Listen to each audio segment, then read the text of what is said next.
नमस्कार प्रणाम। आप सब देख रहे बनी हमारे ब्लॉग और हमनी कभी निकल रहा बनी जा उत्तर प्रदेश के सहरोजा में। देखिए पूरा टीम के साथ निकलते हैं जा। भैया के प्रोग्राम बा, 2 दिन लगातार प्रोग्राम रहे होने और आज भी प्रोग्राम बाटे। दिखावत हैं जितेंद्र के पूरा टीम बाटे। और देखिए जितेंद्र भाई तैयार बने अपन गाड़ी लेके। कुल गाड़ी हमनी के लागल बड़ी सो, फॉर्च्यूनर, इंडेवर, आइयो फॉर्च्यूनर, आगे थार बड़ी सो।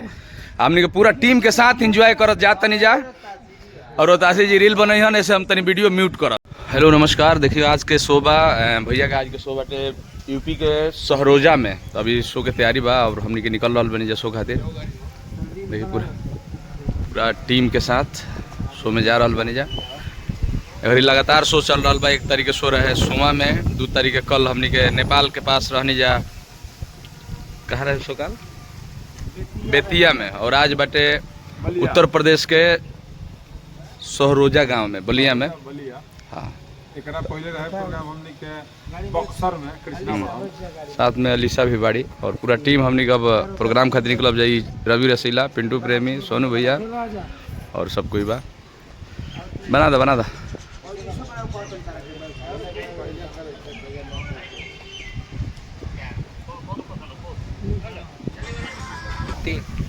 और भैया जो भी उत्तर प्रदेश बलिया रासड़ा मैंने बलिया से नियर या बक्सर से नियर, नगरा से नियर जो भी हमारे भाई दोस्त मित्र हमारे भैया प्रमोद प्रेम यादव जी के चाहे वाला जो भी श्रोता हमके देख रहा बा, हमारा अनपलक रंजीत यादव चैनल और रंजीत यादव पेज के माध्यम से आप सबसे रिक्वेस्ट बा कि आप सब भारी से भारी संख्या में सहरोजा गांव में आई और आज जो शो बाटे हमारे भैया को शो का आनंद उठाई। बहुत ही प्यारा शो बाटे।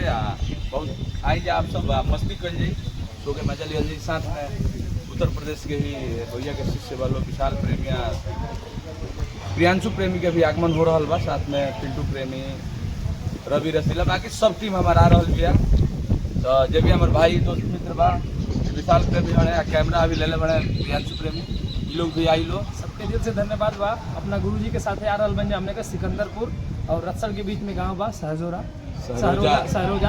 और आप सब बलिया जिले में आई जा, भी सिकंदरपुर रसड़ा नगरा से बा। कैमरा दिखाओ आप तनी, कैमरा प्रियांशु का तनी। और देखिए हमारे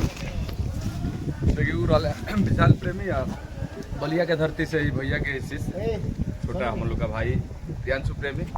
तो सब पूरा टीम हमनी के आ रहल बिया। छोटन बाबा भी बाड़ा, सब भी आई जा। पूरा टीम आ रहल बिया। नीचे मत देखो जाओ, आप लोग भी आई और प्रोग्राम के खूब मस्ती कर जाओ, मजा कर जाओ।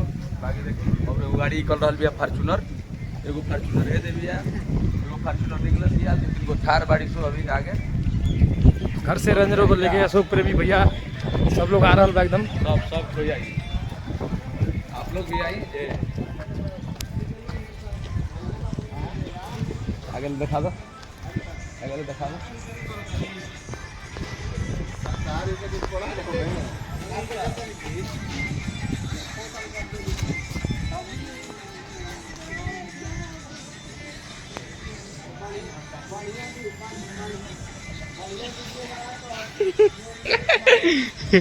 और रील बन रहा बा भी। और जो भी भाई दोस्त मित्र, अब जितेंद्र जी गाड़ी लेकर तैयार बनी जाए खातिर।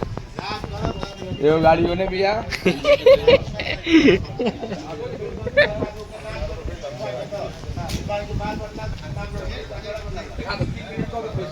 जितेंद्र भैया